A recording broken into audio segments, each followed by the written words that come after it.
Hello, today we'll be reading this book. It's custom ordered.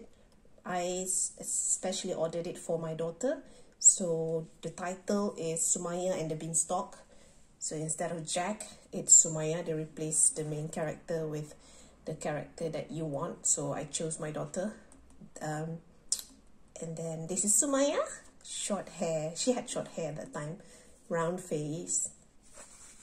So this is the dedication page. I said, "Dearest Sumayya, this is how Jack and the Beanstalk story would have turned out if you were in it.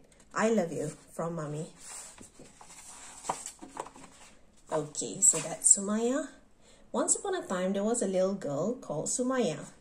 One morning, Sumayya was sent off to sell her cow, Belvedere Benson. Sumayya was very fond of Belvedere and she really didn't want to sell him. But Belvedere was worth a lot of money, which could be used to buy food. Sumayya looked so sad. But Belvedere couldn't care less. And that is true that Sumayya was hungry. Everybody in the land was hungry. Poor Sumayya. They only had half of an onion in the fridge. And spider web. So sadly, she had to bring Belvedere to the market, I guess. Sumayya set up her stall, but nobody seemed to want to buy Belvedere. She even had this little stall set up, Sumayya's cow shop. This was hardly surprising, as Belvedere was a very bad-tempered cow and often beat people. But then, Belvedere even ate other people's veggies. Oh, poor Sumayya. No one was around. No one came to buy her cow. "Hello there," curious stranger said. "Is your cow for sale?" Sumayya nodded glumly. "Yes, I suppose so," she sighed. "I will give you these beans," the stranger said, "in exchange for your cow." "Oh no, I don't think that's smart, Sumayya." Sumayya looked at the beans. She was quite sure that she was expected to get money for Belvedere and not beans. "They are magic beans," the stranger added. "Magic?" thought Sumayya. Once she got home, it turned out that Sumayya had been right. She was expected to come home with money, not beans. Oh, she got scolded. That's definitely not me. The beans were thrown out of the window and Sumayya was sent straight to bed. By now, she was very hungry. But look what's happening that night. It's glowing. But what was this? The next day, an enormous beanstalk had grown up where the beans had been thrown. Sumayya wondered what might be at the top of the beanstalk. Perhaps she would find silver. Perhaps she would find gold. Perhaps she would find food. Look, she's so tiny. Up Sumayya climbed. Up, up, up.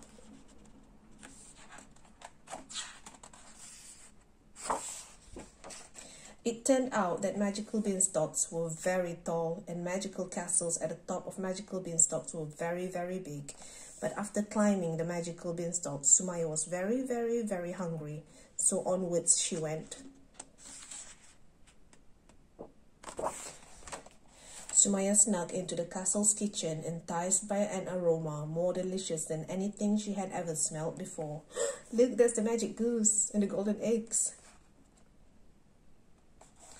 She was far too spellbound by the wonderful order to notice that everything in the castle was enormous, gigantic even.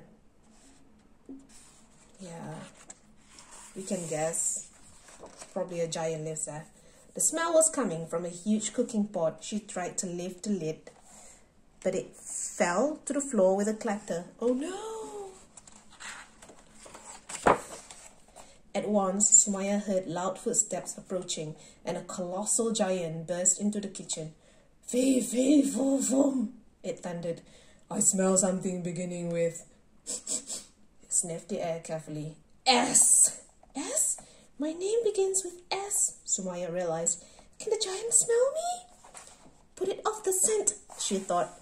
"But with what?" She saw a strawberry and pushed it off the table. "A strawberry?"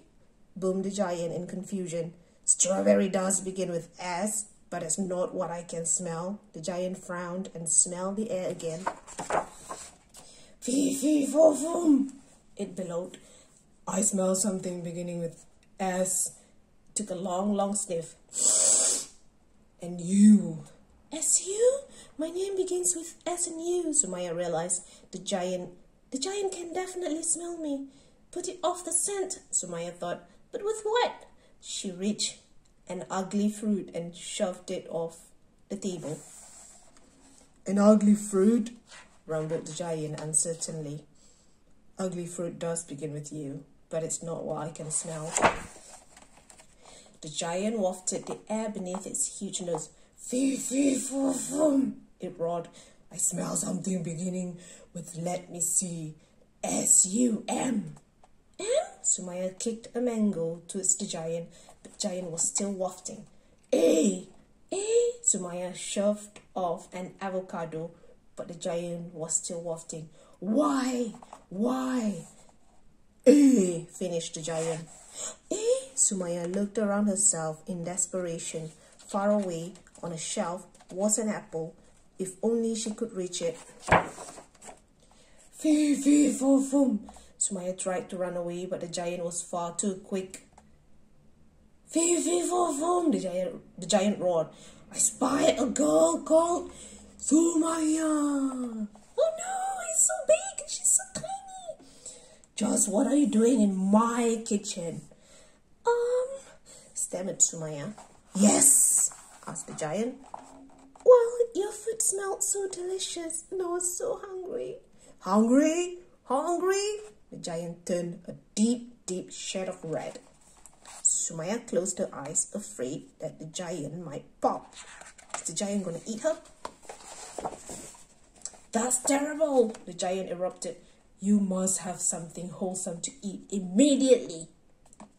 He plopped her onto this sardine can.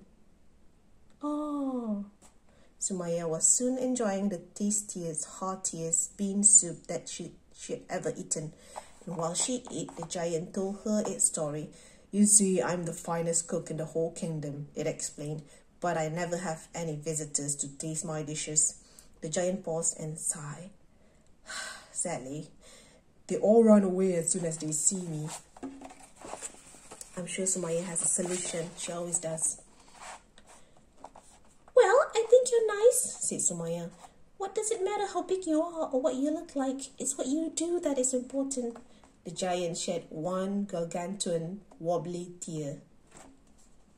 So big. Then Sumayya had a thought. If everybody in the land was hungry and the giant loved to cook, so she put two and two together. I think I might have an idea, Sumayya told the giant. Thanks to Sumayya, the giant's everlasting magical beanstalk restaurant was a great success. Everybody flocked from far and wide to enjoy the giant's incredible cooking. Oh, the cafe is called Cafe Sumayya. But she's not the one who's cooking. Even Belvedere Benson. Even the guy who gave her the magic beans. That's nice.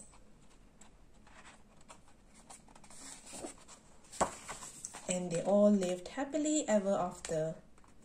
The end. Love this story so much. And love the fact that my own daughter is the main character.